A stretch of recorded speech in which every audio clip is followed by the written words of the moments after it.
Now, here are Morgan Streetman and Roxanne Wilder. Okay, I always look forward to Mondays because it's me, Morgan Streetman Show, Pat George. We all get to hang out, catch up, talk about local events, national events, global events. But I really have been liking Mondays recently because the weekends have been either depressing or, outside. It's been dreary weather. So here we are. Let's turn the page and start fresh on Morgan Streetman Show on Monday. It's always sunny on Mondays. Yes. There you go. We should make a show about that. Right. Yes. Always sunny on Mondays with Morgan. Well, hey, very original title. I like it. Well, and today we're going to have a lot of fun. We got a great guest coming on today.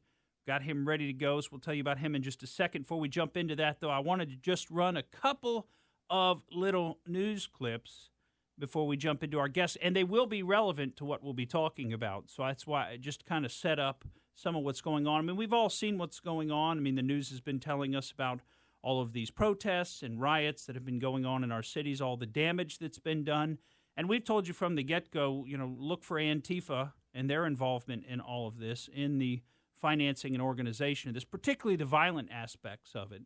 And there was a great clip from Lara Logan. I don't know if you remember her. She was the reporter who was assaulted in the square in Egypt back during one of the spring, the Egyptian Spring or whatever it was called back then when the Muslim Brotherhood was swept into power. And she was there in the square and was very, very badly treated at the time and became somewhat famous for that. But she's continued doing reporting. She's a very brave lady, and she's kind of willing to report on stuff that other reporters are not willing to talk about and talk about it in ways that they're not willing to talk about. And she had some great statements on Antifa. Yeah, it is scattered, and that's by design because it's a massive network that spreads, all across the U.S. and across the world, actually. It's a global movement, and that's not my words, that's their words, right?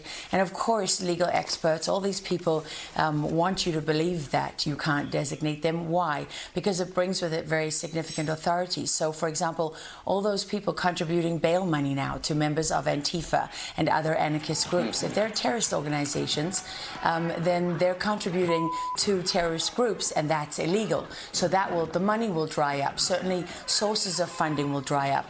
Why do they move across state lines to go and commit crimes? Well, they do it because then they get in their cars or get on the planes and they go back to where they came from, and you can't get them. Well, you can if they're designated as terrorists. So this is a very significant designation, and it shuts down many of their authorities. And when you hear people coming at you about that, whether they know it or not, they're just contributing to the propaganda.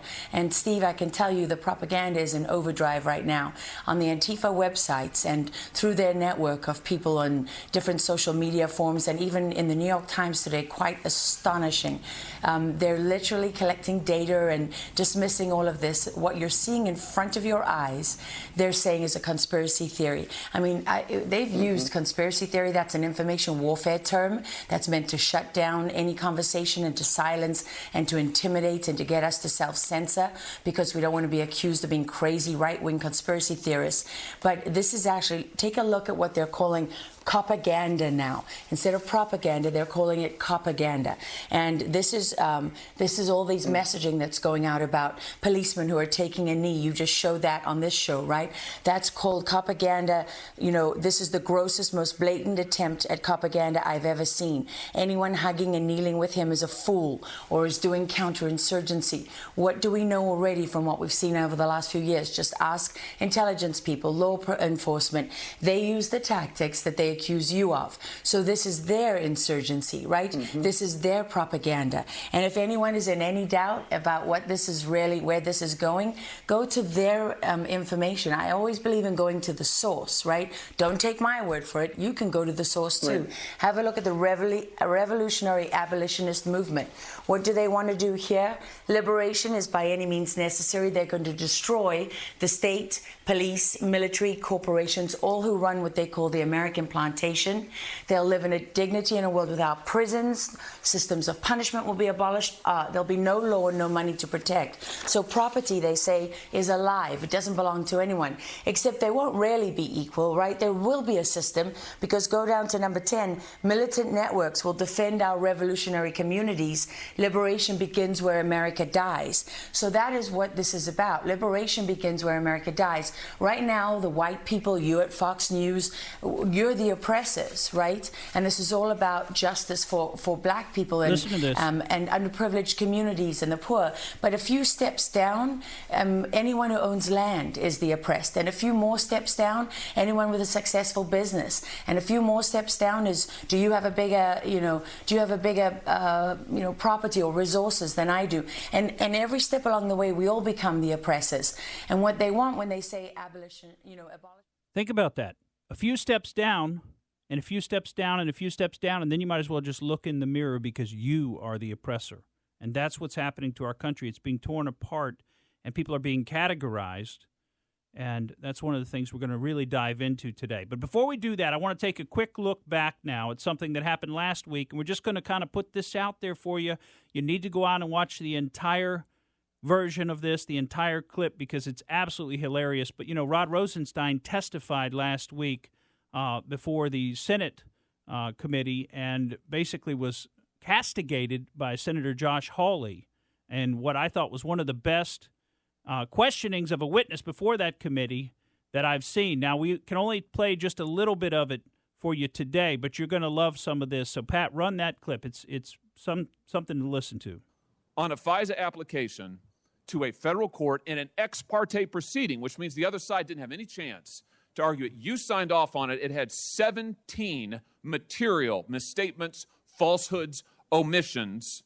You signed off on it. You also said at the time you thought it was an above-average application. Correct. How could you sign off on something with this number of misrepresentations that the FISA court later came back and said, this destroys our trust in the FBI? You signed off on it personally. How could this happen? I approved the submission of it, and 4 federal judges signed off on it too, Senator, because, like me, they believed that the information had been verified and was accurate. Did they have a duty to verify the information? No, the agents had a duty to verify. So you did not have a duty to verify the information? I had a duty. Your name on the application. Well, I had a duty to make sure it had been verified. Did you rubber stamp it? Senator, the Deputy Attorney General or the Attorney General. Just answer my question. Did you rubber stamp? You said a second ago to Senator Cruz, said I didn't rubber stamp it. If you'd like me to explain, I will. But I certainly. But you also testified today that you didn't read it. So I'm curious. No, I didn't say. How is it? Would you like us to have your testimony read back to you? You said I can't say that I read it. I don't think I read every page. I mean. Yes, I did say that. Yes. But, okay, so you didn't rubber stamp it, but you didn't read it. Senator, I have to explain the process. I think we're familiar with the process. No, the OIG gave us the process. By the time it got to you, you had 17 critical errors, falsehoods, omissions, leading a federal court to say they have never seen anything like this and they can't trust anything else the FBI says, and you signed off on it. Let me ask you this. Who are we to hold responsible? Yes. You're saying it's not you. No, I'm saying, Senator, that I am accountable for it. Oh. But the question is, why did it happen? Now, I'm no longer in the department, but there are people who are there who I expect will figure out why it happened and will fix the problem. Oh, well, there you go. I guess there are people there. He's not responsible. He's accountable. Now, to all of us, do we even know what that distinction means, or is that just a distinction without a difference, or just more splitting hairs and word games and semantics from people who are trying not to have any accountability or responsibility for the fact that they didn't do their jobs, and they misled a court and violated an American citizen's constitutional rights by doing that. That's the sum total of it right there. So wanted to share that with you. You got to go out and watch the entire thing. You'll love it. You love seeing a weasel get nailed down like that, or at least try to as best you can. So, well, listen, let's bring on David Gornosky now, because he's our special guest for today. I see. We do it on this side. David, are you with us? Hello, David. Hey, how you doing? Hey, we've got it's Morgan Streetman and Roxanne Wilder with you, and Pat George, so we're excited to have you on the program today. Oh, great. Great to talk to you guys. And you have your own show and podcast, and you've got a website, A Neighbor's Choice. Yeah, that's right, aneighborschoice.com. And tell us a little bit. I know one of the theories that you study, and you're kind of a Renaissance man, David, because you listen and study a lot of different things, and I hear the music there, so my timing's not very good on this. But we're going to jump into at the start of the next segment. We're going to ask you to tell us a little bit about one of the theories in particular that you have studied by René Girard, which is called mimetic theory. And we want you to kind of give us a 30,000-foot view on mimetic theory so that we can have an understanding of what that is, because I think it's so applicable to what we're seeing played out in the news before us today. And just so the folks at home know, when I'm saying mimetic, it's M-I-M-E-T-I-C, like a pantomime, mimetic theory. So, David, that's something you've studied a lot of, and we're going to look forward after the break to hearing from you about that particular theory, as well as the Jesus personhood revolution that is such a central part of your perspective. So we'll look forward to all that when we come back.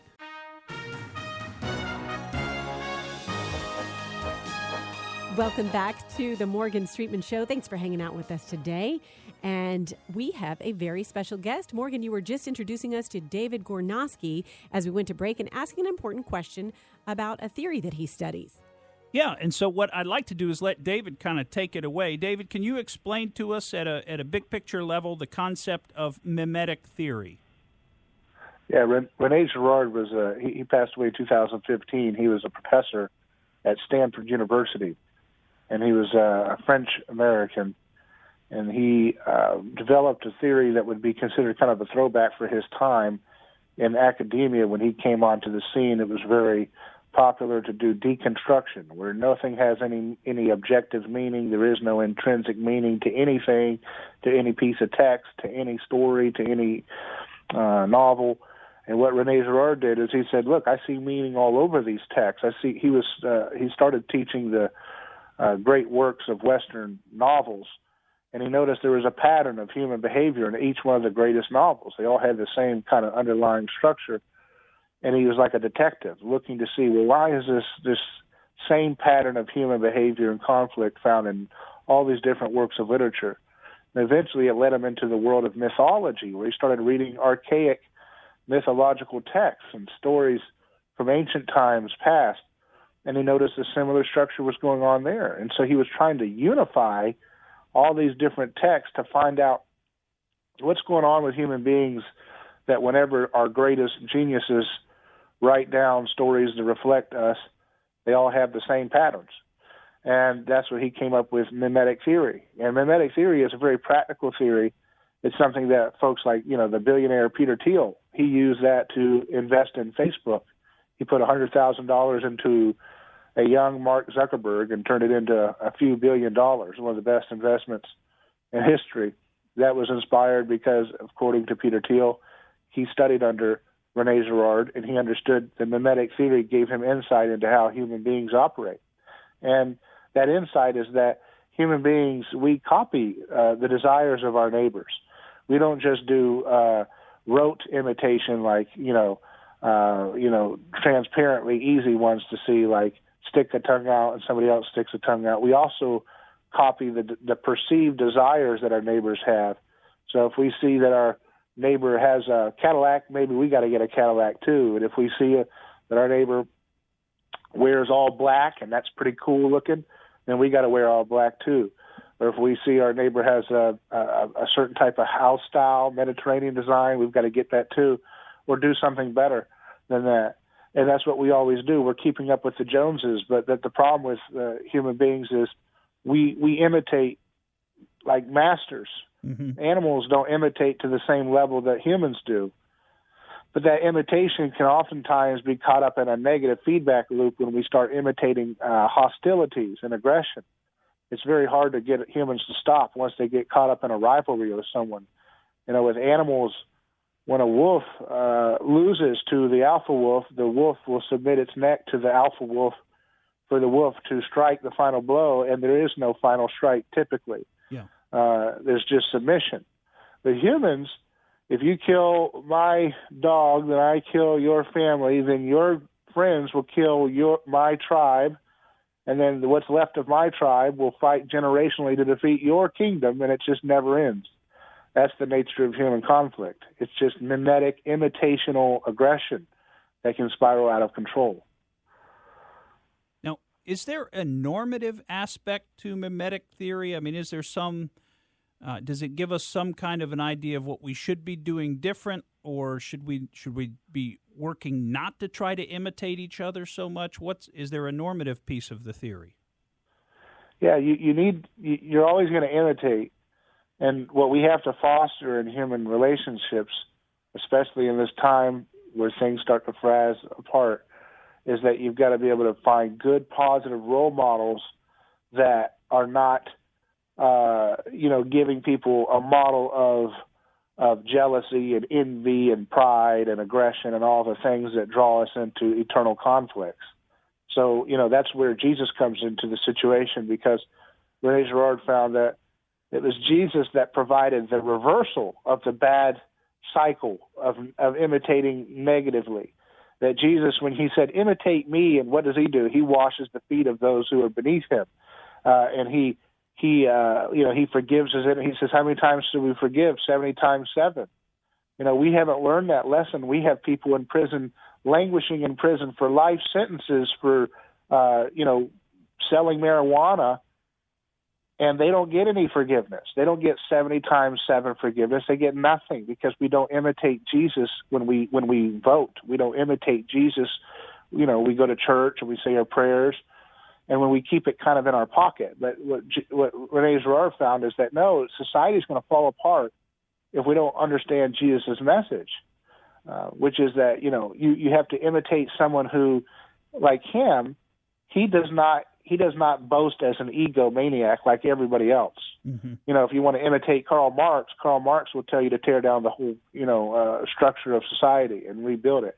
If you want to imitate John Maynard Keynes, he'll say, in the end, we're all dead, so let's just destroy people's wealth in the future. Mm-hmm. So you imitate all these great figures of history, they'll always lead you into violence and imitation, which leads to conflict. But with Jesus, he ends that. He ends that when you imitate his way of living. When you were talking about at first explaining how mimetic desire works, I'm thinking, okay, I gotcha, because it's all about style, hairstyles, clothing trends, nail polish, everything. That's kind of, rang true for me. But I want you to go on to the next step of it and how the scapegoat mechanism plays into all of this. Yeah, sure. That's what happens. We notice this all the time, that, whenever you have people imitating, it creates almost like a contagion of imitation. It's almost like a disease. We catch the bug. Mm-hmm. I remember when I was in high school, you'd see that sometimes one table, 2 people would start fighting over what? Usually maybe a girlfriend or something. And before you know it, this was public school, the whole lunchroom was up in a fight, throwing chairs and everybody. It's like contagiously spreading to everywhere. So, you got to think about, if that's the way human beings are, that unlike, wolves where they'll stop, humans just keep going, tit for tat, tit for tat, tit for tat. How are we still here? How come we haven't wiped out our species by now? Especially in the earlier stages when things were much more visceral and violent and brutal. And the reason is that human beings stumbled onto a way to divert their aggression towards each other into a common enemy. Mm-hmm. So if everybody's imitating everybody else, if I'm pointing my finger at you and you're pointing your finger back at me, we're imitating. But then as we look around, we say, you know what? I think that person over there, she's a witch. She's making us feel like, we've got problems with each other. It's actually her. She put a spell on us.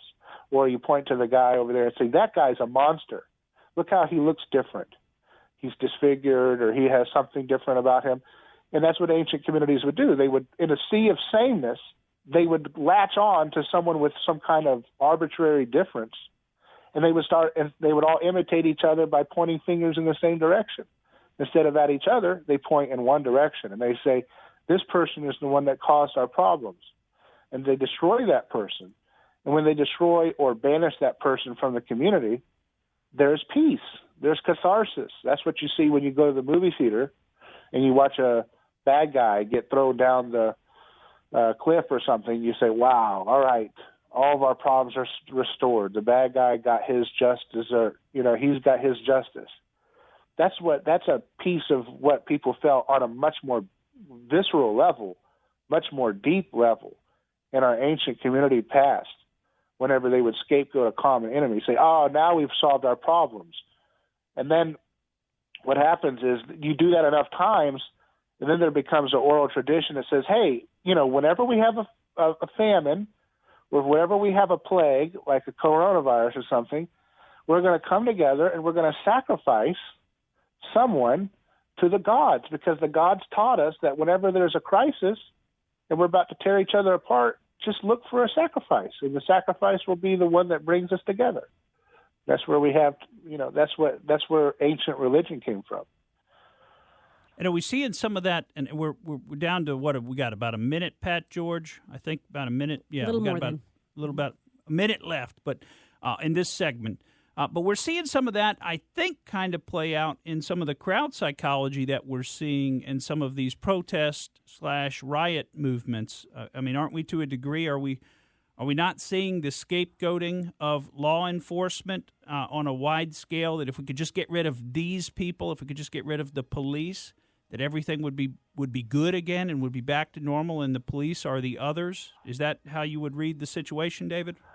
Yeah, kind of, but what Rene Girard shows and what the Bible reveals is that Jesus broke the scapegoat mechanism that we've been using, and so now these riots are an example of how the scapegoat machine doesn't work. So we can talk about that. Okay, so we'll talk about that. We'll get into some of that, the Jesus personhood revolution. I'm glad you mentioned that, because that's where I wanted to go next, with understanding your unique philosophy and the way that you come at analyzing the news and events of the day, which I just find fascinating and very refreshing, David. Thank you for being on with us. So we'll jump back into that when we come back in the next segment of the Morgan Streetman Show. And we're back on the Morgan Streetman Show with special guest David Gornowski. You can find out more about him at neighborschoice.com. And I'm going to pick David back up right now. Yeah, and you know what we were talking about, what David was talking about before we went to break, that I just find very fascinating, and that is this concept of depersonalization of the scapegoat, of the other, of the person who is not a part of our community and to whom the community violence should be done, so that now we, the community, can live in peace. And David, I want you to take off on that subject and tell us about the Jesus personhood revolution and how that is actually one of the fulcrum points of history, is this change that Jesus brought about. Yeah, you had, and if you read mythology, you'll notice that all the monsters and gods and creatures, they often have figures, they often have attributes that would be considered a tell. It's like, you got to be like a detective. Mm-hmm. You're looking to see there's a cover-up here, because a lot of times they'll have like Oedipus Rex, he'll have a twisted leg or a difficult gait. So a lot of times these gods were actually, if you read them, they have disfigurements. And this is a sign that the original person that became mythologized into a god was actually a disfigured person or a handicapped person or someone who stood out. And so when everybody's in a primitive state, and they're upset, and they have a contagious, violent appetite coming around, getting aggressive towards each other, it can become easily seen how you look at someone who's got, one eye, or someone who's got a handicap or disfigurement, and say, "Oh, that's the monster, that's the demon," and they all pile onto that person and kill that person or banish them. That's what the Greeks.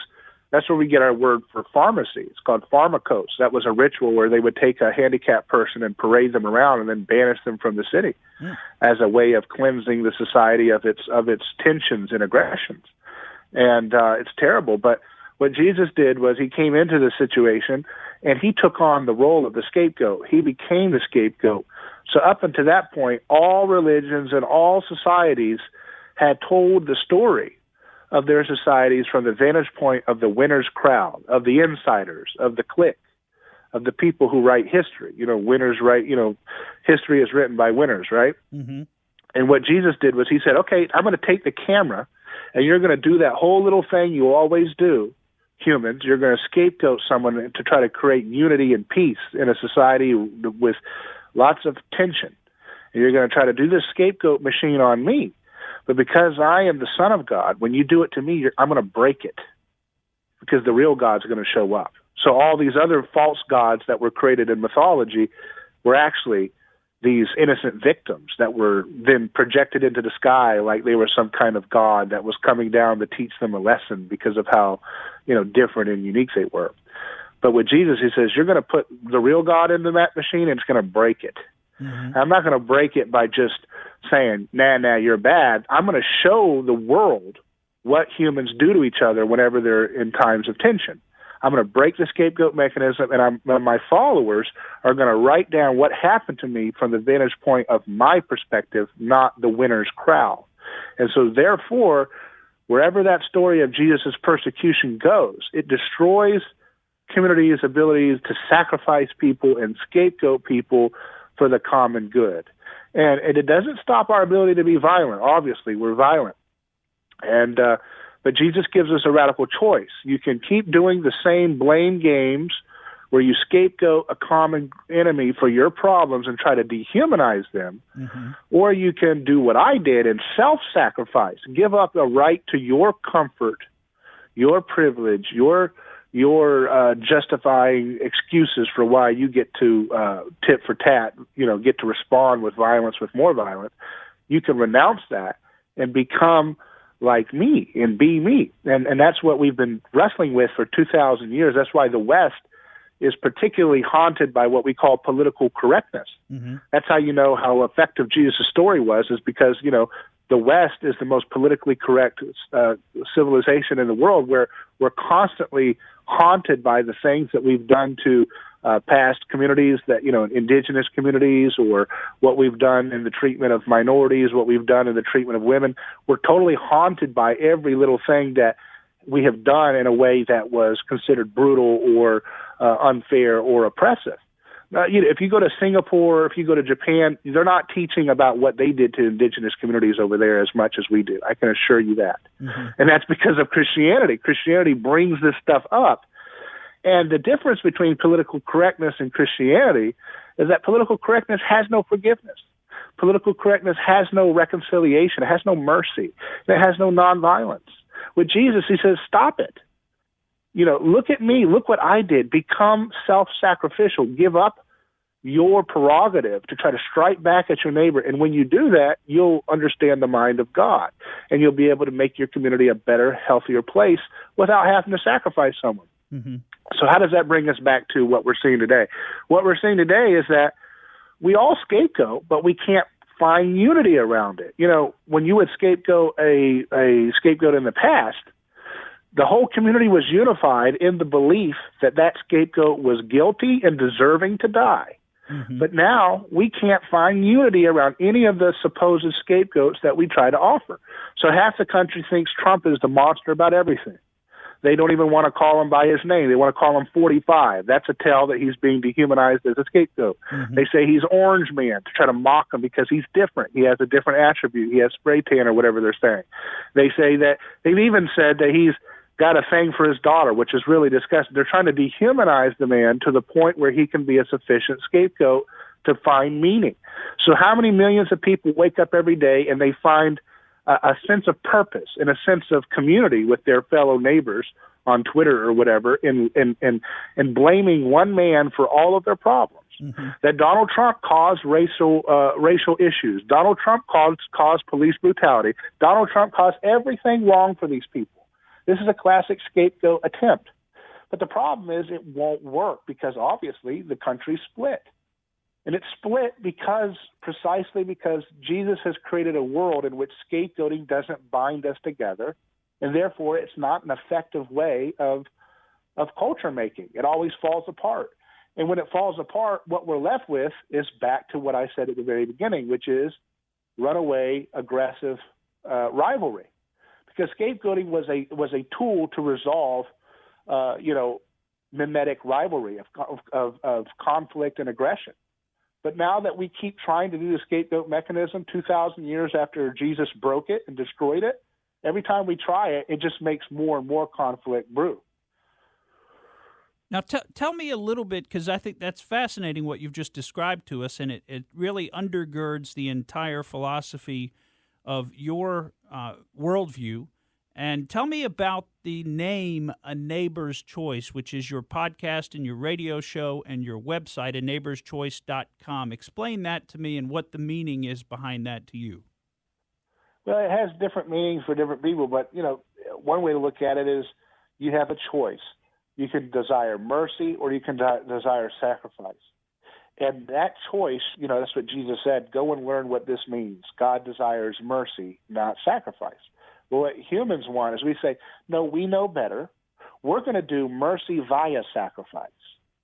So we're going to use government to take people's money through taxation, or we're going to use government to make a law that says if you don't do this X, Y, and Z, then we're going to put you in a jail cage where you'll be numbered among the transgressors who are more violent. And so we create all these laws against nonviolent choices, all these victimless crimes that we come up with, to the point where you can go to prison for selling raw milk, you can go to prison for not paying minimum wage, you can go to prison for having a suspended license, being late on child support. You can get stopped by having a broken tail light. I mean, there's all these little things where you get the state in its aggressive violence it shows up at your door for every nonviolent choice you can think of. And the reason why we do that is we don't believe that Jesus is king. If we believe Jesus is king, we would practice mercy, not sacrifice. We say, no, I'll do mercy, but it'll be via sacrifice. I'm going to use the force of government to make my rich neighbor more sharing to the poor. I'm going to take a gun and pass a law that says we're going to take more of your money. Or I'm going to say, you know what? That guy doesn't have health care. I'm going to use the force of government to take money from the certain groups of people and force people to buy insurance on the market of the Obama healthcare market. And we use that for everything. If we see someone's addicted to a drug, we say, you know what? I'm not going to do mercy. I'm going to do sacrifice. We're going to sacrifice him. We're going to put him or her in a cage with violent murderers and people who are very seasoned in vicious violence. And we're going to put that drug-addicted person, just throw them in there, and we'll just wash our hands and walk out the door. See what happens. Yeah. I don't have to see what happens. There's no webcam. There's no nothing. I don't have to see what we do. Right. That's sacrifice, not mercy. And so what Jesus makes us to have the choice. Which one are you going to choose? You're going to choose mercy or sacrifice in the way that you create political solutions for our neighbors. Very interesting discussion with David Gornosky. So, David, you've done all these studies, the mimetic theories, mimetic desire theory, and what you're describing now. What's your overall goal with A Neighbor's Choice? What are you trying to accomplish? I'm just trying to introduce the personhood revolution of Jesus into the broader public, both to the church and to those who are in the secular world, because once you see what Jesus is up to, it makes him the most he is the most relevant person. And his project has its fingerprints all over all the questions we're asking right now. Who is the victim? Who is the scapegoater? Who is the person? We have all these questions that we're raising right now in our society, and it's because of the impact of 2,000 years of people singing songs about Jesus and writing art and making art about Jesus and all these things, and we're still not figuring it out. We're still slow to grow in our understanding to understand how we can imitate Jesus' personhood revolution to have a more peaceful and a more prosperous society. Because once we stop scapegoating each other, what do we do instead? We create wonderful innovation where we can solve problems like the lack of health care, or we can solve problems like pollution by stopping the scapegoating of politics and turning towards, radical innovation in the world of nature that can make everybody have a win-win solution rather than a tear-down solution. Well, that's fascinating stuff, and we're going to get into some of that, some of those evolutions we can make in science, some of these radical changes that we can make if we as a society will just get past, our being locked in the cage of the way that we've been behaving for thousands of years. And, the Bible puts it, when talking about Israel, in a certain way, and says that Israel's a stiff-necked people. And, David, when you were describing our inability to internalize the Jesus personhood revolution, that's what came to my mind, was that we're being a stiff-necked people. So when we come back, we want to talk some about some of these neat new technologies that you know all about, David. We'll be back. Back on the Morgan Streetman Show with a fascinating guest. His name is David Gornosky. You can find out more about him when you go to aneighborschoice.com, aneighborschoice.com. And David, I have to tell you, I'm reading, it's 2 years old now, this article that you wrote. It's titled, What I Learned About Christian Love from My Conversation with Black Lives Matter leader Hawk Newsome. And so much of what is in this story, this article that you wrote, is so relevant today. It was very forward thinking. At that point in time, this is what we need to focus on right now. Yeah, and I have an interview with Angela Yee, who is the co-host of the popular radio show The Breakfast Club.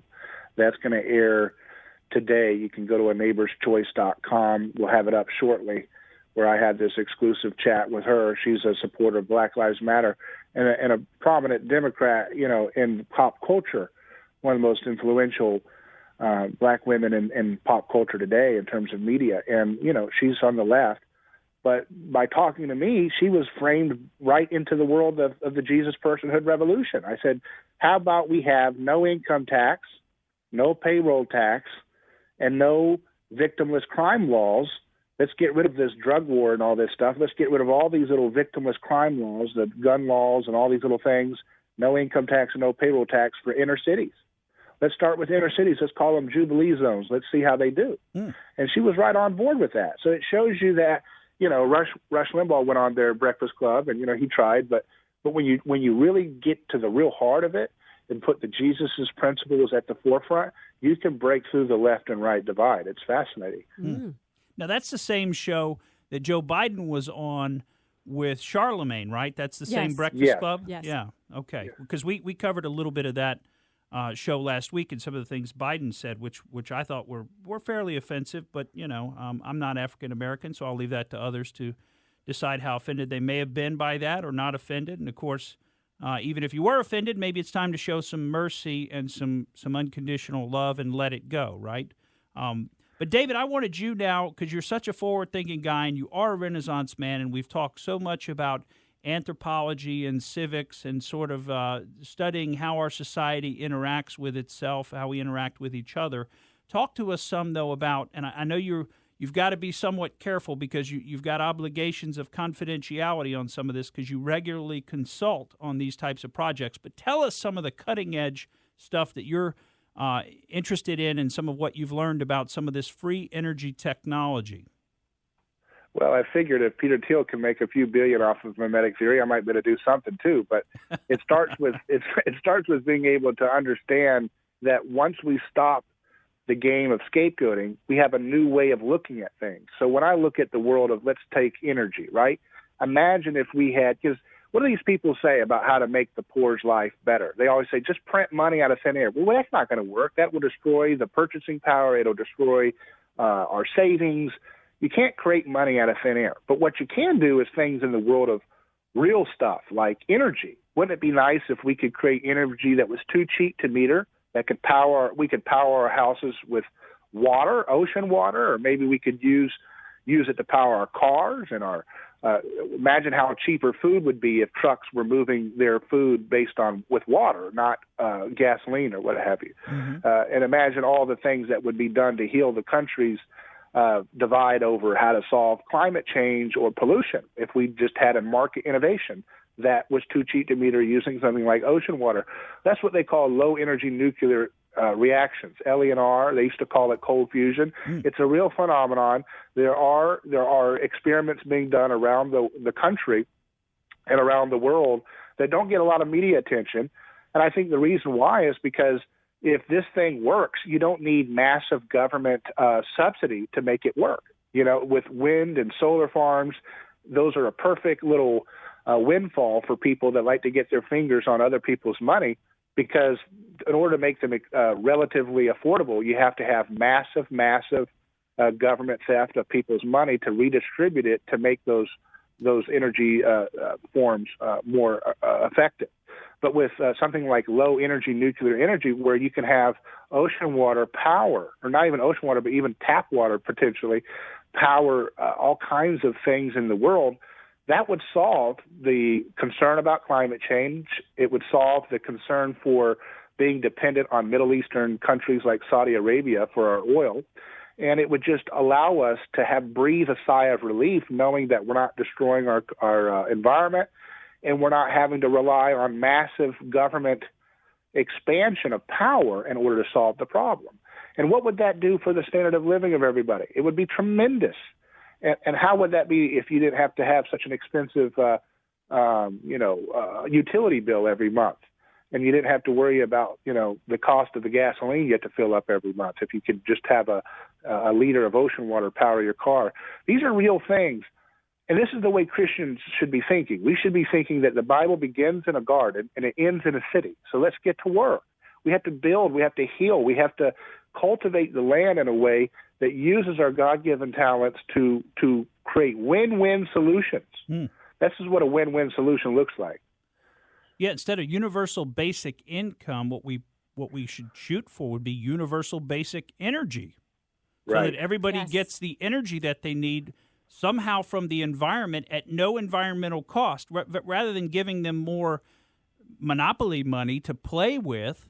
Let's give them something because like you made the point, which is a great point, something we really didn't get to talk about, some of the monetary theory and some of your connections with the Mises Institute and the idea of sound money and what happens when you don't have sound money, and how, like you said, the purchasing power of each dollar as they continue to print more and more becomes marginally less and less and less, so that what you're actually doing is you're stealing from people who are holding dollars, who are saving money, because rather than distributing more money into the system and making everybody richer by giving away money, you're actually making the people that are already holding money slightly poorer.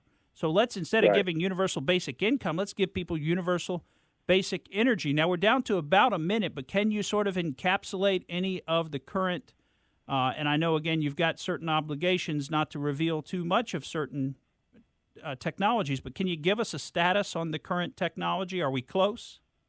Well, there's a lot of things that are right under the tip of our nose, but what's going to require is we have to be bold enough to challenge some of the sacred cows of things like the nuclear model of the atom and the standard model of physics, because there's a lot of things that are built up not because they're actually scientifically proven, but rather, here comes that mimetic thing again, we like to mimetically congregate around people in past history, in past science, and say, oh, you guys were right, we are going to never question you. Well, you have to question.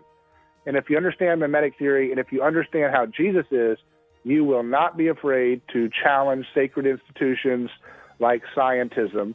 You're not going to be afraid to challenge the standard model, and you're going to look for solutions that are right under our noses. What the problem is, it's not a money issue, it's a courage issue. Mm-hmm. Everybody thinks if you throw enough money at it, that'll solve the problems. No. People are afraid to challenge status quo, and they're afraid to challenge that in the form of medicine and nuclear science, and we have to have people who say, you know what, I'm not going to tear people down, I'm going to go solve problems for my neighbor. Thank you for listening to the Morgan Streetman Show. We hope you enjoyed what you heard, and if you did, please click like and subscribe to help us out. And remember that we recommend that you exercise your brain at least once a week.